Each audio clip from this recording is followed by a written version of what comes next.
One of the most frequent questions I get from viewers is, what is the best three-row crossover if you have a big family and you really need to be using the third row all the time? My answer frequently is, don't buy a crossover, just buy a minivan. And today we're taking a look at one of those options, the Toyota Sienna. The basics of this vehicle are fairly old at this time. It dates back to about 2010, and it's received two minor refreshes over that time, one in 2015 and one back in 2018 when we last looked at this model. One of the big reasons you might want to look at the Sienna over the other minivans in America is that this is the only minivan at the moment that features optional all-wheel drive. So if you're looking at that crossover because you really think you want all-wheel drive or need all-wheel drive, but you need that third row room and cargo room in the back, this could be one of your only options. One of the side effects of the age of the Sienna is that it doesn't really look like all the rest of the modern Toyota products in America. We have a design language that's actually a little bit more similar to the last generation Camry than the current one. Up front we have HID headlamps in this particular model, but the high beams are still halogen, fog lamps down below, and then in the center here we have a radar adaptive cruise control sensor and a 360-degree camera in this particular model. We are driving the top end trim of the Sienna. This one comes in just under $49,000. At 200.2 inches long, the Sienna is almost exactly the same length as the rest of the minivan competition. All of the main entries here are within 3 inches of one another. Direct competition is definitely more limited than it has been before because Nissan no longer has an entry here. The Quest is dead. That gives us the Pacifica, the Odyssey, the Sedona, this Sienna right here, and of course the Grand Caravan, which is sort of the zombie minivan walking still because FCA was supposed to discontinue it in favor of the Pacifica, but it sells well, so they're just keeping on selling the old model. It's just about as old as the Sienna right here. I suppose you could also include in this category the Ford Transit Connect in its long wheelbase form, but it's going to be about a 10-inch shrink versus the Sienna right here, and you're really going to notice that on the inside. It's also not as wide as the rest of the minivan competition. Out back, the styling hasn't changed too much on the Sienna over time. We have incandescent tail lamp modules with amber turn signals, no LEDs back here at all. And you'll see one of the big reasons to buy a minivan over the average crossover in America. It's this very vertical liftgate that really improves cargo practicality as well as third row headroom. A lot of crossovers out there, even three-row crossovers, tend to be a little bit more angled right back here, and that reduces the overall practicality. Now, you'll also notice the age of the Sienna back here because the overall styling, especially the curvature of this rear liftgate, is definitely bubbly compared to many of the other minivans available in America. As with most new Toyotas in America, the Sienna comes standard with one of their latest active safety packages. This is the TSSP system, not the TSSP 2.0, however, that we find in some of their newer products. This gives you adaptive cruise control with autonomous braking, pedestrian detection, and lane keeping assistance on all trims of the Sienna. That's a pretty big differentiator between this and something like the Chrysler Pacifica, where those systems are optional, not standard. As with the rest of the minivan competition in America, we have a V6 engine under this hood, not a turbocharged 4-cylinder engine or a naturally aspirated 4-cylinder like we might find in some of the three-row crossovers out there. This engine is a 3.5-liter V6. It produces 296 horsepower and 263 pound-feet of torque. It sends power to either the front wheels or to all four wheels via an 8-speed automatic transmission. That is a change since this Sienna was first launched with a 6-speed automatic. Now we have the 8-speed mated to the 3.5-liter V6. The 8-speed helps out when it comes to overall fuel economy, delivering up to 22 miles per gallon in front-wheel drive trim, 20 in all-wheel drive trim, but oddly enough, as we'll talk about in our drive section, it actually ends up making the 0 to 60 time a little bit slower than the last Sienna we tested with the old 6-speed. Because a lot of people are comparing minivans like this and the Pacifica to larger three-row crossovers out there like the Traverse or the upcoming Palisade and Telluride, all of our scores in this video are going to be as compared to not just minivans, but also those large three-row crossovers out there. When it comes to our front seat comfort score, I'm going to give this 7 out of 10 points. We do have a multi-way adjustable driver's seat with a 2-way adjustable lumbar support, 2-position memory over there on the door, and a tilt telescopic steering column. But in general, you will find more comfortable seats in some of the more modern vehicles out there. For instance, I think the Odyssey and Pacifica have more comfortable front seats. You'll really notice that in the Pacifica when you take a look at the power driver's seat that is available in the top-end trims. And then some of the newer crossovers out there, like top-end trims of the Traverse and the Hyundai Palisade, I actually find a little bit more comfortable than this as well. One thing you will notice, however, is that the average minivan gives you a very upright seating position and a great deal of headroom. So if you're a larger driver or a larger front passenger, you might want to look at something like this versus those crossovers, because not only will you be able to fit more people in the back, but people up front may actually be more comfortable than those crossovers as well. Minivans aren't just for families, they're also bought by people out there that want a lot of second row comfort, a lot of second row room for whatever reason, or they want the cargo area back here. And that's why we're starting to find more luxury touches in every minivan out there.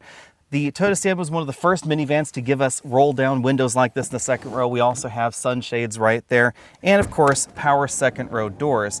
But this particular Sienna model takes things to a different level with a very comfortable second row chair. You can see we have a very high amount of recline. I'll scoot as far forward so you can see exactly how much recline we get in the second row seat.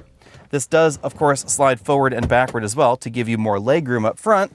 And then this very top end trim also has a pop-out ottoman right there, if you so desire. But it is worth noting that I can't really sit back here with the ottoman behind myself, because even in a vehicle this large, there's just not enough room for a 6-foot driver and a 6-foot passenger in this second row seat. But I suppose I could kick off my shoes and just relax back here.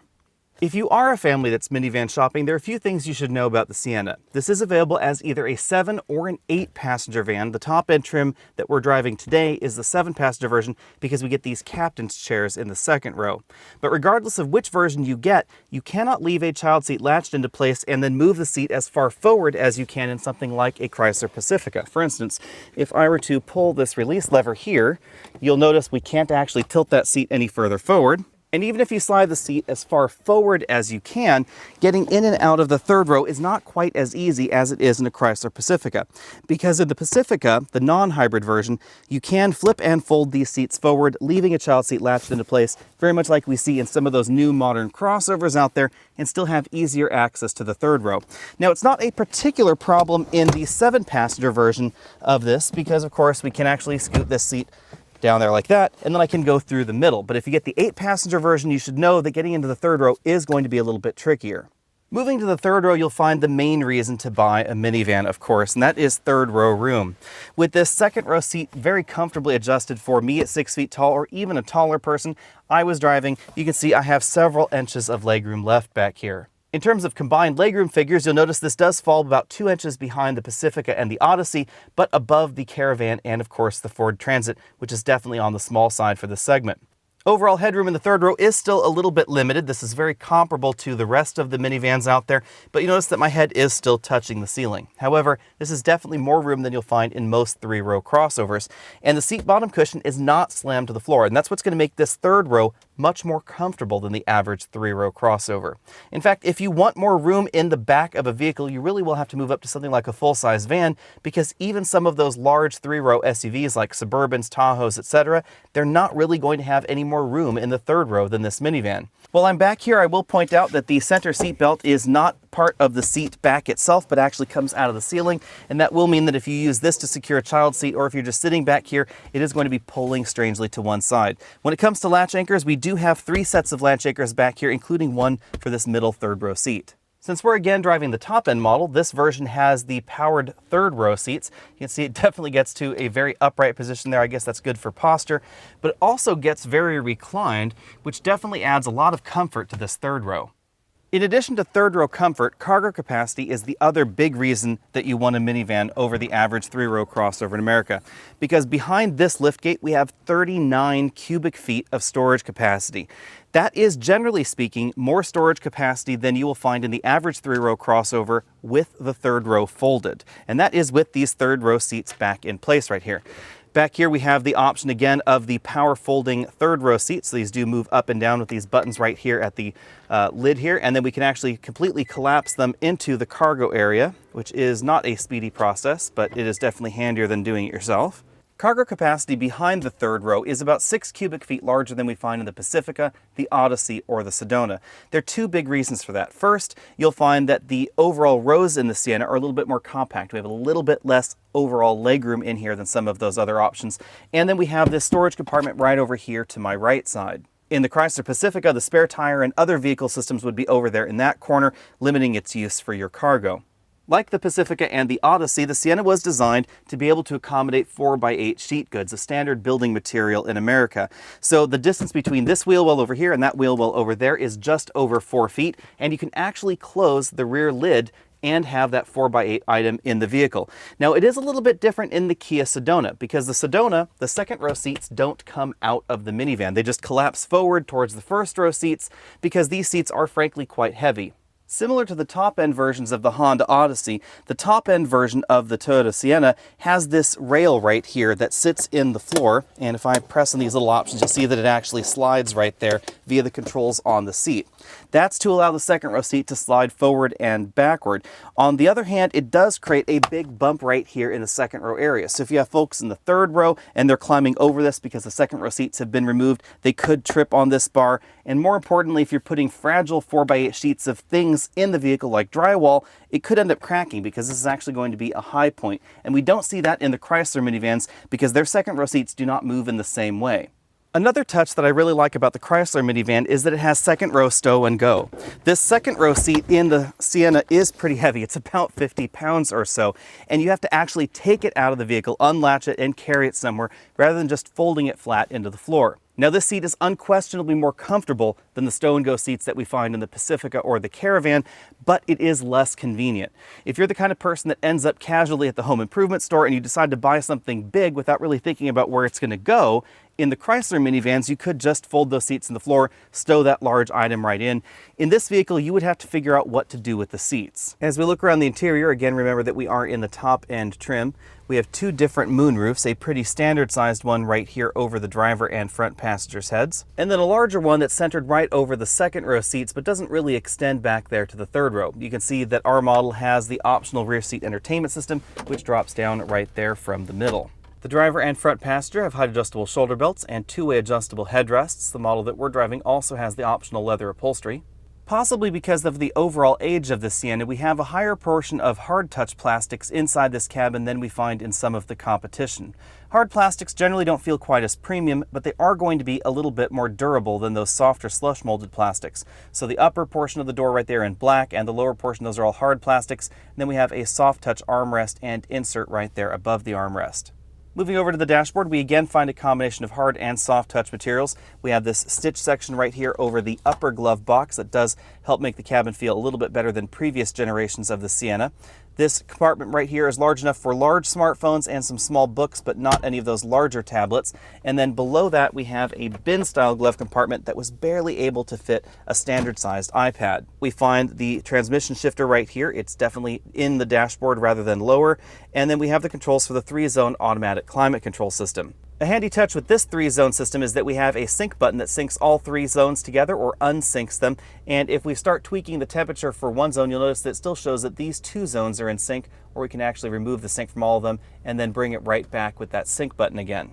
Going down the dash, we have the controls for the front heated seats, USB and auxiliary input for the infotainment system, a 12-volt power port, and then 2 cup holders that pop out of this little area here. These are not terribly useful cup holders, but they could hold perhaps a can of soda. Then below that, we have the Blu-ray player for that rear seat entertainment system, and then a very large storage bin at the bottom. Continuing all the way back from there, you notice that we then have 2 large cup holders. High numbers of cup holders are definitely a minivan hallmark, and we certainly find that in the Sienna. In addition to those 2 cup holders between the front seats, we have a storage area that is very large and very deep. You could very easily put a gallon of milk inside there. There's a rubbery tray on top to keep things from sliding around. And then if we scoot on behind that, we have 2 cup holders for the second row seats, and these slide forward and backward. There's a little release button right there, and that gives us a storage area right here that is open to help keep things from rolling around. So again, you could put large items like a gallon of milk right there, and it wouldn't move around. The instrument cluster is definitely one of Toyota's older designs overall, but we do have an update in the form of this color multifunction screen in the middle. That was part of Toyota's Active Safety Sense package that they've added to all of their latest models. The steering wheel is a 3-spoke design. There are no paddle shifters on the back, but we do have sport grips up top. The controls for that multifunction display are over here on the right side. We have a back button and then a page change button. You'll find the controls for the cruise control system over here on this stalk that moves with the steering wheel. And then they put the distance button for that active cruise control right over here, and then the lane keeping assistance enable and disable button next to it. On the left side of the wheel, we have the controls for the infotainment system, voice command button, and then phone hang up and pickup buttons. To the left of the steering wheel, we find the button to open and close the third row vent windows, disable the traction control system, parking sensors, front and rear. We have a button to enable and disable the 360-degree camera system, heated steering wheel, and then raise and lower the headlights. In our 0 to 60 tests, this model ran up to highway speeds in 7.4 seconds. That's about a half second slower than the Chrysler Pacifica and just about a half second slower than the Honda Odyssey as well. In kind of an interesting twist, the Honda Odyssey and the Chrysler Pacifica actually share the same 9-speed automatic transmission. That particular transmission is definitely targeted towards acceleration and has a very aggressive first gear, but the overall transmission shift quality in that 9-speed isn't exactly everybody's cup of tea. So if you've driven that one and you don't like the way that it shifts in either the Pacifica or the Odyssey, remember that the two of them are going to drive very similar in that way. And the Sienna is going to be a good option for you if you don't like it, because this has a very traditional 8-speed automatic. This is basically the same 8-speed that we find in some BMW and Volvo models as well. Interestingly enough, if you're interested in this versus the Pacifica Hybrid, the Pacifica Hybrid actually manages to be faster than this model still, even though it is a little bit slower than the regular version of the Pacifica. In our braking test, this model stopped from 60 miles an hour back to 0 in 132 feet, which is pretty average for the minivan segment, and actually average for the large 3-row crossover segment as well. When it comes to all of our scores here in this drive section, we are going to be comparing this to not just minivans in America, but also those larger 3-row crossovers, like the Atlas, the Traverse, the Dodge Durango, even the new upcoming Hyundai Palisade and Kia Telluride, because a lot of folks out there are definitely cross-shopping minivans with those larger 3-row crossovers. If that describes you, then some of you may be surprised to hear that the average minivan in America actually handles just about as well as some of those larger 3-row crossovers out there. In fact, this Sienna, I think, actually handles a little bit better and has a slightly more pleasant feel than something along the lines of a Nissan Pathfinder. Even though the Sienna, like the average minivan in America, is heavier than some of those larger 3-row crossovers, the overall center of gravity is actually quite low because this is definitely lower to the ground. We don't have the same kind of ground clearance, and the overall mission of this minivan is a little bit different. The floor in here is definitely closer to the ground. So when it comes to our overall handling score, I'm going to give this particular model a B. There are unquestionably some better handling crossovers out there. Something like a Mazda CX-9 is definitely going to handle better than this, but it's not going to have the same kind of room in the back. Versus the rest of the minivan competition, I do think that the Honda Odyssey and the Chrysler Pacifica have a slight edge in terms of overall handling ability and handling feel to the Sienna, but this does come above some of those other minivan options out there. If you want a driving experience that is perhaps a little bit of a blend between the crossover and minivan area, then that would be the Kia Sedona. It actually is shaped a little bit more like a minivan over here on the driver's area. It has a center console between the driver and front passenger seats as well. When tackling rougher roads like this gravel road that we're on right here, you'll definitely notice that the suspension in the Sienna is tuned softer than something like the Toyota Highlander, definitely softer than something along the lines of a Mazda CX-9. That helps give this a much more comfortable highway ride or a much comfortable ride when you're going a little bit off the beaten path. There are two big reasons for that. First off, the suspension tuning. These springs are definitely softer than the springs that we find in the larger 3-row crossovers, generally speaking, but also the overall tire choice, because we have a little bit more meat on these bones. These are not the really low-profile tires that are very trendy on large crossovers right now, and that helps give you extra cushion for those smaller imperfections out on the road. It also means that you're a little bit less likely to pop a tire if you do hit something like a curb at a strange angle, and that is something that can happen on those lower-profile tires.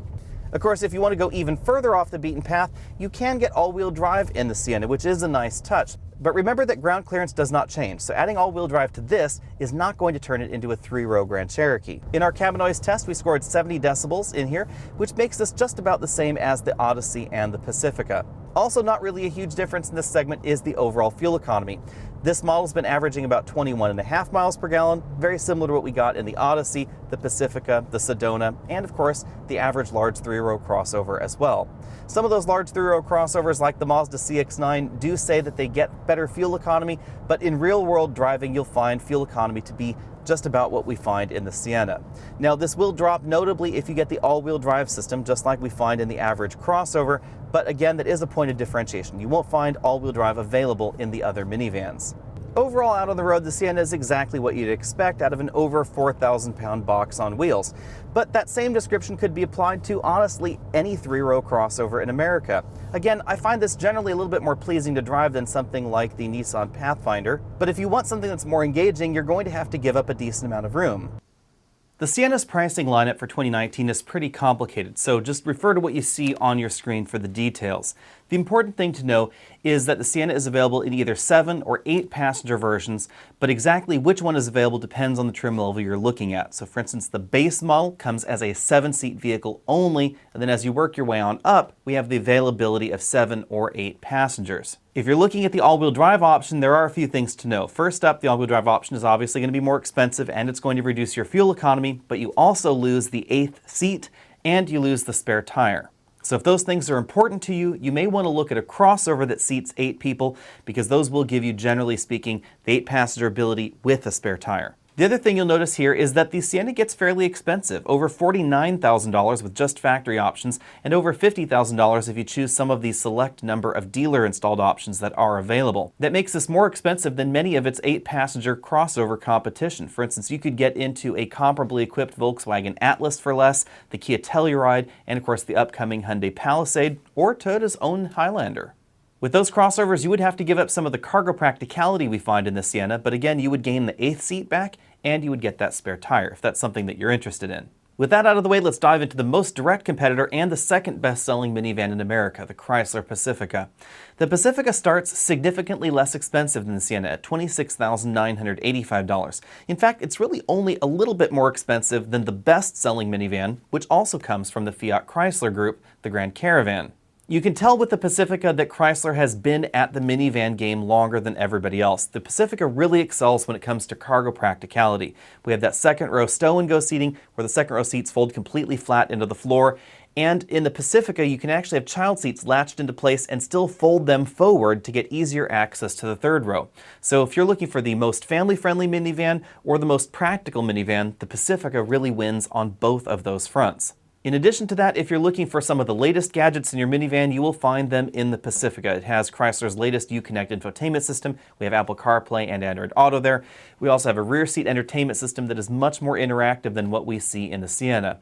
Instead of simply just playing a DVD on the screen, the system in the Pacifica allows 2 people in the second row to interact with one another and play games between themselves. But the big deal with the Pacifica really is the available hybrid model. It's $39,995, so more expensive than the base model of the Sienna, but you could qualify for up to $10,000 of combined federal and state incentives, depending on the state you live in. Even if you're looking at just the $7,500 federal tax credit, that actually puts it definitely within the range of the base models of the Sienna, the Odyssey, etc. If you qualify for everything, then it actually makes it notably less expensive than the base model of the Sienna, and you get 50% better fuel economy, plus the ability to run EV for 32 miles. You also avoid the 9-speed automatic transmission, which we see in the Pacifica and in the Odyssey, and that's not my favorite transmission in this segment.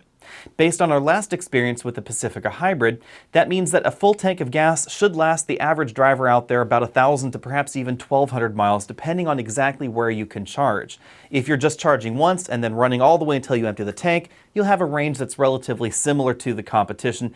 But if you're using your minivan for mainly daily commuting, getting to work, getting back, picking up the kids, etc., and you can charge at home, perhaps at the office, then you really won't be filling up very often. For some folks, that's a handy time saver. But the big deal for the rest of us is the cost savings for the Pacifica Hybrid. You could save $2,000 a year in fuel costs at $3 a gallon versus the Sienna. The more you drive, the more you end up saving. That could result in $10,000, $15,000 or so of overall fuel savings over the lifetime of the Pacifica Hybrid, versus not just the Sienna, but actually also the regular version of the Pacifica as well. If you're concerned about reliability, the Pacifica generally scores below the Sienna in terms of overall reliability, but the hybrid model so far has been pretty good. There was an initial recall, but after that, things seem to be pretty good with that model. It's important to remember that the Pacifica hybrid system is thematically identical to the Toyota hybrid system and the one that we find in the plug-in Prius. That means that overall intrinsic reliability ought to be pretty similar. In addition to that, it looks like Aisin is making the transmission for the Pacifica Hybrid. It's been difficult to get confirmation on that, however. Aisin is Toyota's captive transmission company, and Aisin makes all of the Toyota transmissions for their hybrids, their non-hybrid vehicles, etc. Moving on from the Pacifica, we ought to briefly talk about the Grand Caravan because it is actually the best-selling minivan in America despite being ancient. The big reason for that is that it is inexpensive at $26,790, and on-dealer lot discounts are incredible with the Grand Caravan, so you can get it significantly less expensive than the Pacifica, the Sienna, the Odyssey, etc. The Grand Caravan is definitely old. They haven't really done anything to update that model, so we don't find CarPlay or Android Auto in there. We find one of the older audio systems that we've seen in the Dodge lineup, and it still has the old 6-speed automatic front-wheel drive transmission. But on the flip side, we have a big cargo area. We still have that second row stow-and-go seating, although it's not nearly as comfortable as the seating that we see in the Pacifica. The big selling point for the Grand Caravan is quite simply price. Next up, we have the third best-selling minivan in America, the Honda Odyssey. Overall practicality is very similar to the Sienna, especially if you're looking at the top-end trims. My complaints about the Sienna and the rail that stays in the vehicle, the weight of the second row seats, etc., basically the same thing is going on in the Odyssey. Neither one is quite as practical in terms of large cargo storage and carrying as we see in the FCA minivans. The Odyssey, on the other hand, is definitely fresher than the Sienna. I actually think it's a very attractive look overall in this segment, and the interior definitely is nicely done as well. The Odyssey also starts a little bit less expensive than the Sienna at $30,190. Now, if you want all of the options, you do end up right there around the same price as the top-end front-wheel drive trim of the Sienna. There's no all-wheel drive available in the Odyssey. If you want all-wheel drive and 8 seats, then Honda would like you to buy the Pilot. It's worth noting that the 9-speed automatic transmission we see in the Odyssey is the exact same 9-speed automatic that we see in the Chrysler Pacifica's base model. However, if you want to opt out of that 9-speed in the Odyssey, you can. You have to get the top-end trims, and then we get Honda's excellent 10-speed automatic. So if you're Odyssey shopping and you're debating, especially if you're on the borderline of those two trims, I would definitely get the model with the 10-speed automatic. There haven't been many true reliability problems with that ZF 9-speed, but the shift quality is definitely funky, and that's what a lot of people have been complaining about. It doesn't appear to actually brake more often than the Honda's 10-speed or the 6-speed that it replaced. However, it will never shift as smoothly as the Honda 10-speed automatic in the top-end trims. Moving along, we next have the Kia Sedona, the minivan in this segment with crossover bits. It has a second row seat that does not come out like we see in many crossovers, but in a nod to practicality, it actually collapses all the way forward and squishes up against the first row seat. That means that you cannot put 8-foot-long items in the Sedona and close the rear hatch. You could put big items in there, square items in there, but nothing quite as long as you'd find in the Sienna, the Odyssey, the Pacifica, or the Grand Caravan. When you look at the front row seats in the Sedona, it's obvious that they were channeling their crossover line's overall styling. We have a console shifter, not a column shifter or a knob built into the dashboard, and we have a fixed center console, which is a little bit unusual here. The two big selling points for the Kia here, however, are its low base price and its long warranty. At $27,200, it's only a little bit more expensive than the MSRP of the base Grand Caravan, and notably below the Odyssey or the Sienna. Overall, the interior feels very modern, and the SX trim, which is the very top-end model, tops out significantly less than the top-end versions of the Odyssey and the Sienna, while giving you very similar feature content. It'll end up just over $41,000 in that very top-end trim. The last option I want to talk about here is the Ford Transit Connect wagon. It is the smallest minivan in America in this category, but it will still seat 7 passengers if you have it properly equipped. You have the option of 5 passengers, 6 passengers, or 7 passengers in that Ford. The Transit Connect started out its life as a European minivan, and that's why it's notably smaller than the American minivans that we've been talking about so far. But it also has a much lower price tag, starting at $23,215. It also is practical and easy to park, relatively fuel efficient as well, although it's definitely not as powerful as the other options. It has a naturally aspirated 2-liter 4-cylinder engine, not a V6 like we find in the others. Even though the Transit Connect is the smallest in this bunch, it is actually very practical in terms of its overall cargo carrying capacity and the overall interior size. The Transit Connect is also the least expensive option overall here because it will top out at $32,000, which is where a lot of the Japanese options essentially start. Wrapping this segment up at the moment is pretty easy for me. I would take the Pacifica Hybrid over any of the other options. The only thing to know about that particular model is you do lose the 8th seat. If you need the 8th seat, absolutely, then I would recommend the regular version of the Pacifica. It's just a very well-rounded, practical vehicle. It's also worth noting that ostensibly minivans are all about family hauling, and the Pacifica is by far the most family friendly, with that second row seat that allows you to keep those child seats, booster seats, etc. latched into place with the latch anchors and still tilt and slide them forward to get into the third row. That's going to be less important if you're looking at these 7-seat minivans that have captain's chairs in the middle, but quite important if you're looking at the 8-seat varieties that have a bench seat in the second row. My runner-up in this segment would be the Honda Odyssey. Even though we don't have all-wheel drive in that model, the Odyssey just comes across as a lot fresher than the Toyota Sienna. It's worth noting that for 2020, we're getting exactly the same Sienna. We don't know exactly how much it is going to cost yet, but expect it to be just a hair more expensive than the 2019 model. But for 2021, we should be seeing an entirely new Toyota minivan, and that really will be interesting because we expect a lot from that new Toyota model. Thanks for checking out this video. Be sure and hit that subscribe button down there at the bottom of your screen. Check out those related videos if you haven't already done so. Click up there to the top of your screen if you want to support this channel, and I'll see you next week.